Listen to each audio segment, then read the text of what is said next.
In today's video, I'm going to teach you how to create a histogram in Excel. Creating a histogram can seem like a task reserved for those well versed in Excel. However, I assure you by the end of this tutorial, you'll see just how straightforward and useful this tool can be, particularly when it comes to visualizing the distribution of data sets. Let's dive in. To begin, you'll need access to Microsoft Excel. If you don't have it installed on your device, no worries. We're going to use the free version of Microsoft 365 Online, which includes Excel among its suite of applications. Simply navigate to the official Microsoft 365 free online site. Once there, you'll see the option to sign in. If you already have an account, great. If not, you'll need to create one. It's a straightforward process, and having access to these free tools is a fantastic resource. After signing in, we'll need an Excel file to work with. For the purposes of this tutorial, I'll be using a provided example file. Once you have your file ready and open in Excel Online, the next step is to select the data that you want to include in your histogram. Simply click and drag to highlight the desired range of data. With our data selected, we're ready to move on to the fun part, creating the histogram. To do this, direct your attention to the Insert tab at the top of the Excel window. The ribbon will display various options for inserting different elements into your spreadsheet. Our focus will be on the Charts group. Inside the Charts group, you'll find an option labelled Statistical. Click on that and a drop-down menu will appear, showcasing different types of statistical charts. From this collection, we're looking for the histogram option. Select it, and like magic, Excel will generate a histogram based on your selected data.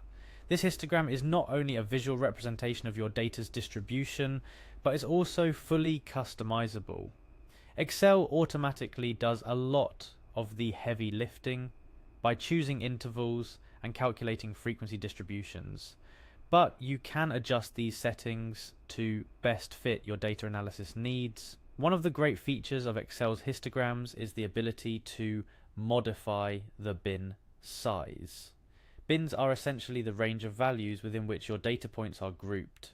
Depending on your specific data set or the level of detail you wish to achieve, adjusting the bin size can provide more insights into patterns and outliers within your data.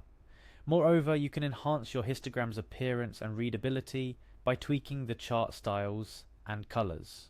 Excel offers a variety of formatting options, allowing you to make your histogram as simple or as detailed as you like.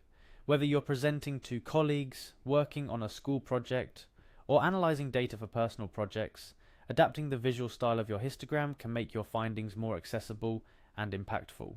In today's digital age, where data is king, knowing how to visually represent and analyze this data is an invaluable skill. Histograms, with their ability to showcase frequency distributions, are a powerful tool in your Excel skill set.